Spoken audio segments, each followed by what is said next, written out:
O Ministério Público, MP, admite que Miguel Macedo e quase todos os outros arguidos do processo vistos Gold possam não cumprir pena efetiva de prisão.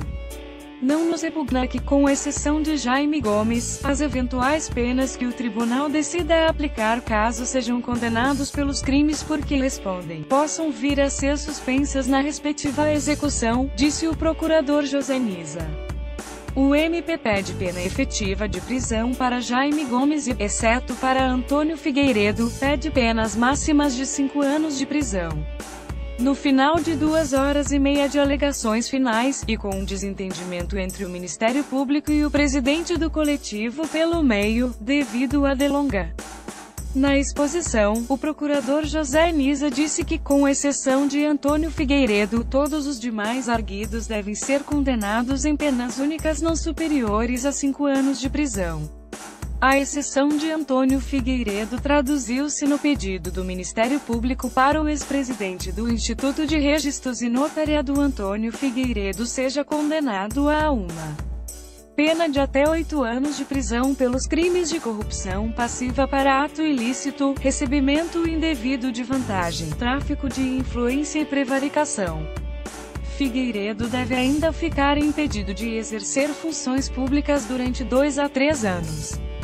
O procurador admitiu ainda que apenas o empresário Jaime Gomes, amigo do ex-ministro Miguel Macedo, deve cumprir pena efetiva de prisão.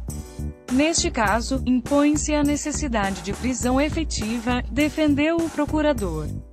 Jaime Gomes está acusado de um crime de corrupção passiva para ato ilícito, um crime de prevaricação e 2 crimes de tráfico de influência. O Ministério Público defendeu ainda que Manuel Jarmela Palos, ex-diretor do Serviço de Estrangeiros e Fronteiras, deve ser absolvido de um crime de prevaricação pela colocação de um oficial de ligação na China.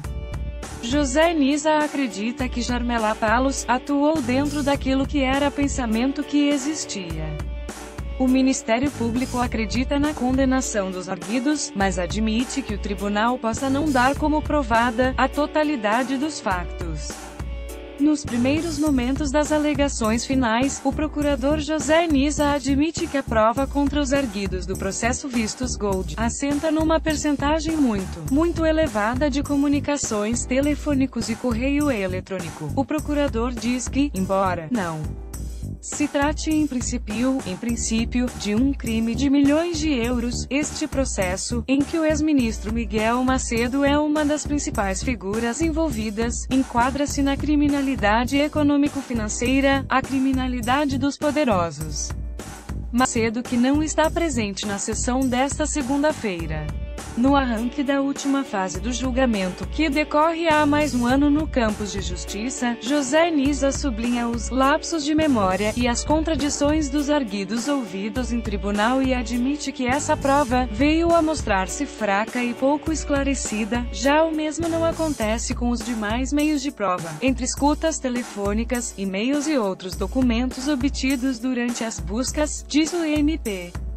Perante aquilo que define como um pacto de silêncio entre os arguidos, o Ministério Público vira-se para a prova documental, se tais meios foram apreciados, conjugados e relacionados com demais provas. Estamos convencidos e seguros de que esses elementos ditaram a condenação dos arguidos, antevê o procurador.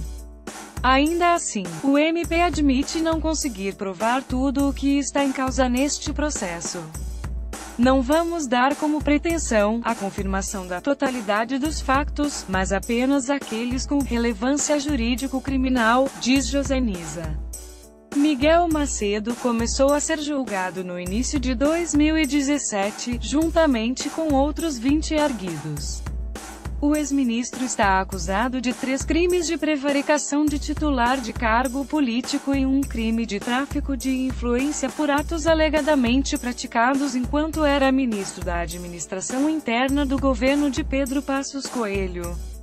Macedo demitiu-se em novembro de 2014 precisamente pelas suspeitas que já existiam na altura de que estaria envolvido na atribuição irregular de vistos Gold, um tema que acabaria por batizar o processo judicial onde se investigaram também alegadas irregularidades no concurso para a manutenção dos helicópteros Kamov, benefícios fiscais à farmacêutica Octafarma, que teve José Sócrates como seu consultor, e intervenção direta para a nomeação de um oficial de ligação para Pequim, num caso relacionado com o mesmo tipo de autorizações de residência a cidadãos estrangeiros.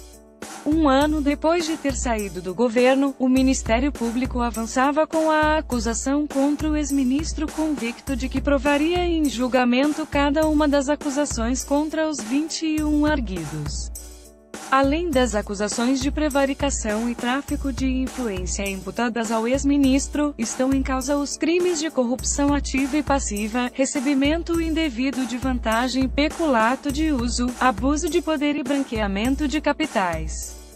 Macedo ficou impedido de contactar com outros arguidos e testemunhas desse caso e manteve-se em silêncio durante um ano, até ter decidido falar em tribunal, em fevereiro deste ano. No primeiro dia em que prestou declarações, acusou o Ministério Público de descuido e de ter cometido erros dificilmente explicáveis na forma como montou a tese da investigação. Na resposta, ouviu do presidente do coletivo de juízes esta frase: "Fez um resumo do que se passou aqui.